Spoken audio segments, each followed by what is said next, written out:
All right, ladies and gentlemen, welcome back. Today what we're going to be discussing is it's a little bit more about division, but what we're going to be talking about today is a different type of division. We're going to be discussing synthetic division. So synthetic division is a little bit useful when it comes to certain other types of math that we're going to be doing. We'll use synthetic division a lot when it comes to factoring things for rational functions and how we can simplify those types of problems. Uh, Synthetic division generally is well received by students for a couple of reasons. It is less arduous than long division. It's generally very simple and can be done relatively quickly. The drawbacks is that synthetic division can only be done with when you're trying to divide some polynomial by a linear expression.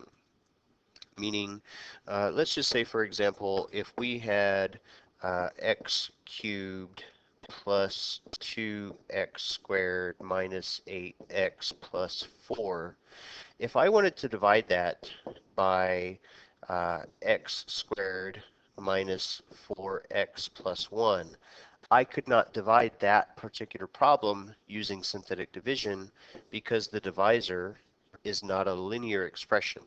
So unfortunately in this case, we cannot do synthetic division.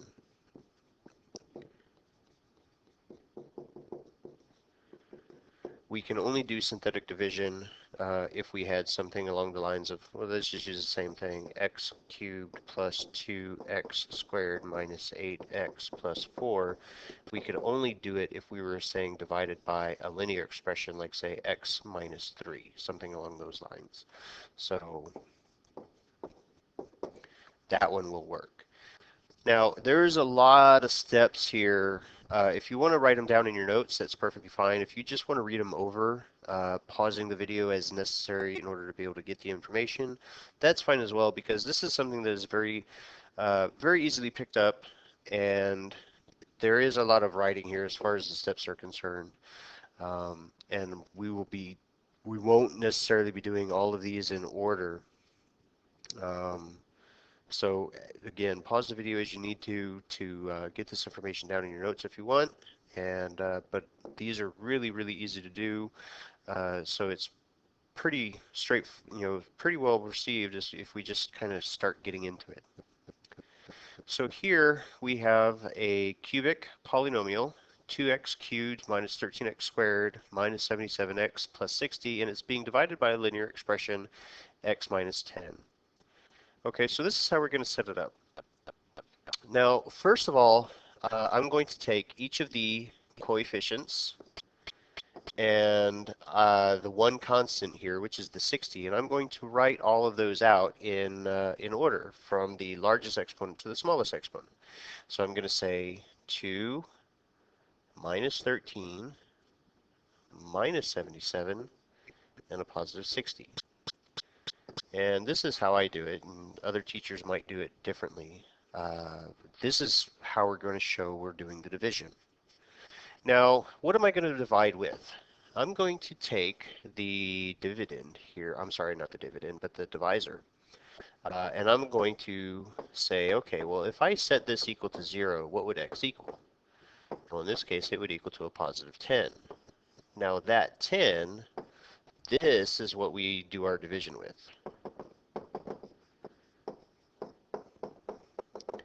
So that 10, what I'm going to do is to the left of the vertical line here of my division, I'm going to put my 10 here.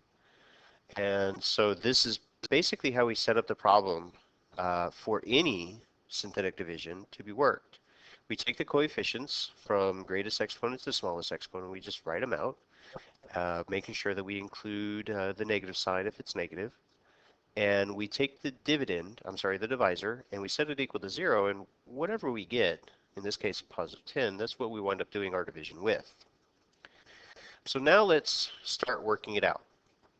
I'm going to, and let me pick a different color here while I'm working it out. What I'm going to do each and every time is this first number just comes down. We don't do anything with it. It just automatically comes down beneath the line. Now, the 10 and the 2, and let me go ahead, maybe I should just alternate colors here for the first one. I'm going to take that 2 and I'm going to multiply it to the 10 that I'm dividing with. So the 10 times the 2 is going to give me a 20. So now what I'm going to do is I'm going to take the numbers in the next column, the negative 13 and the 20, and I'm going to add them together. So the negative 13 and the positive 20, if I add those together, it gives me a 7. And this is where we enter what I refer to as kind of a rinse and repeat cycle. We're going to take the 10 and I'm going to multiply it to that 7 now. And we're going to do the exact same process throughout the entire problem until we're done, until we have no more numbers with which to divide with. Okay? So the 10 times the 7 will give me a 70 in the next column. And we'll add those. Negative 77 plus 70 gives me a negative 7. And again, we're going to take that and multiply that by 10. So the 10 times the negative 7 will give me negative 70. And I'm going to add those together. And negative 60 minus 70 will give me a negative 10. Now this last number here, this is our remainder. So we started out with a third degree polynomial, meaning 2x to the third power. If we're dividing an x out of that, then that means this number here is going to be something x squared. This number here is going to be something x. This number here is my constant, something without the x value.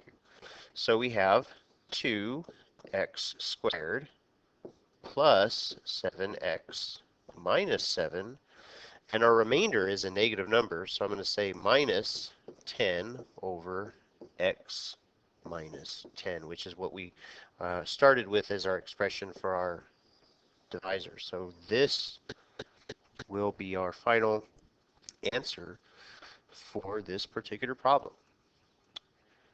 Now again, as you do a couple of these, the speed with which you can do them is really going to start speeding up the synthetic division. That's one of the benefits to it, is that it is generally fast. There's a lot less opportunity for you to make a sign error like there is in long division.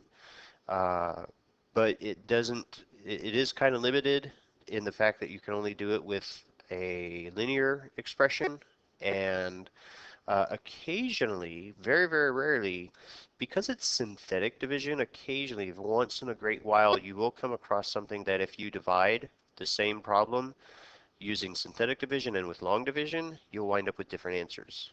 And hopefully we'll never see anything like that. But for our purposes, pretty much everything that we do in synthetic division is going to work out. So let's try this example here. Again, we're going to start it off by taking the coefficients and writing them in descending order. So I'm going to start with the 9, so 9, and then I have a negative 19, and then I have a negative 28, and a positive 12 for my last number. And I'm going to kind of make that upside down division sign. And what are we going to divide with? Well, if I take the divisor, the x minus 3, and I set it equal to 0, and solve for x, I get a positive 3. So that positive 3 is what I do my division with. So I'm going to put my 3 here. And the way we started off, again, the first number just comes down and we don't do anything with it. Put it underneath the line. And at this point, we enter our rinse and repeat cycle. So the number that we're doing our division with, in this case the 3, gets multiplied individually to the numbers underneath the line. So in this case, 3 times 9 will give me a 27, and I write that underneath the number in the next column. Add those two values together, negative 19 plus 27 is a positive 8. That 8 will now get multiplied to the 3 that we're doing our division with. So 3 times 8 is a 24. Add these two numbers together in the next column, negative 28 plus 24 is negative 4. Keep going. 3 times the negative 4 will give me a negative 12. So 12 plus a negative 12 is a 0. And that last number is always going to be my remainder. So in this case, my remainder is 0. Now that has some significance that we're going to be focusing on a little later on. Whenever we divide with a linear expression and we get a remainder of 0, what that essentially means is that it's a solution to the function, or it's a root to the function. So if we were to graph this polynomial, that means it would touch the x-axis at a positive 3. So we would say, well, that happens to be a solution. And that's going to play a big role a little later on. So now we started off with a third degree polynomial. So that means this 9, and you don't have to write this down. I'm really doing it for demonstration purposes. If we divided an x out of a third degree polynomial, well, this is going to wind up being an x squared, and this would be just x to the first power, and this would just be our constant, meaning there's no x value on it. So the final solution would be 9x squared plus 8x minus 4, and since the remainder is 0, we don't have to include it, and that would be the solution. That's the quotient to this division problem. So I think by now we were probably starting to pick this up a little bit. So I'm going to speed up a little bit of the process, maybe take away some of the explanations, see if we can follow along. But if you're getting lost, go back to the previous explanations or write down your questions and bring them to me in class so that way I can answer them to you. Now here, this is one of the things that we have to pay attention to, is that if you notice, we start with a fourth degree. The largest exponent is a 4, and the next exponent is a 2. So the exponent that's a 3 is missing. So just like in long division, if there is a variable, or if there's a value of an exponent that's missing from the largest to the smallest, we have to put in a 0 placeholder.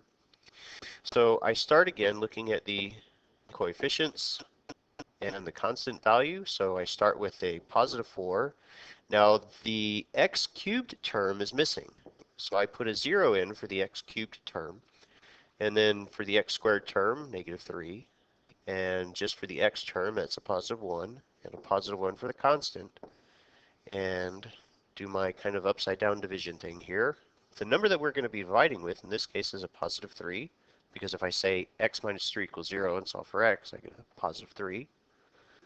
And now let's go ahead and start. The very first term just comes down. So 3 times 4 is 12. 0 plus 12 is 12. 3 times 12 is 36. So negative 3 plus 36 is a 33.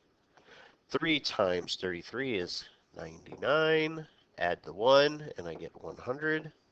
3 times 100 is 300. And add those two numbers there, and I get 301. And since that's my last number, at 301, that's my remainder. So if I divided out 1x out of something that was x to the fourth power, then I'm going to have 4x cubed as my new largest exponent value, plus 12x squared, and we just write them in descending order now, plus 33x plus 100, and the remainder, 301, over the divisor x minus 3. And there's our quotient. So here, this is really going to be our last example, and it doesn't really change much. This one, the only real challenge to this one is, if you notice, we're starting with a exponent where the largest value is 6, but we're clearly missing an exponent of 5, and an exponent of a 3, and an exponent of a 1. So there's going to be 3 zeros that we're going to wind up adding as placeholders here. So the coefficients, and I'm going to go ahead and just write these out. I don't normally do this, but for this problem, because there's several missing, I'm going to go ahead and put them here. X to the 6th, x to the 5th, and so on. Make sure I don't miss any zeros. So x to the 6th, the coefficient is 2. X to the 5th, it's missing, so I put a 0 placeholder. X to the 4th is the negative 18. X cubed is also missing, so I put a 0 in for a placeholder. X squared is a positive 1. x to the first power is also missing, so that's a 0, and the constant is a negative 9. And I'm going to divide that with a negative 3, because that's what I would get if I set the divisor equal to 0 and solve for x. And go through the rinse and repeat cycle. Bring down the 2, multiply it with the value that we're doing our division with, the negative 3. So negative 3 times 2 gives me negative 6. Add those values, I get negative 6.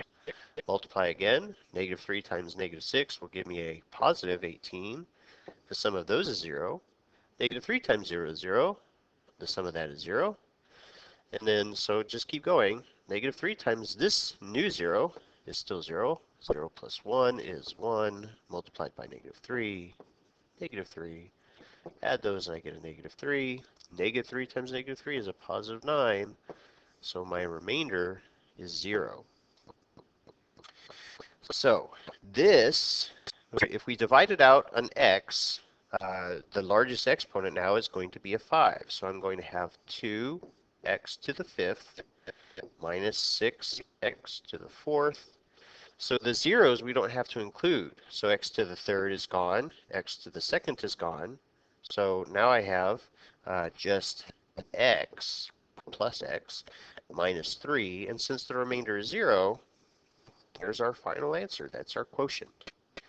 And that's pretty much all there is to it with synthetic division. The biggest problem that students normally have is probably forgetting 0 as a placeholder, and occasionally just missing a sign somewhere, making a negative a positive, or positive a negative, something along those lines.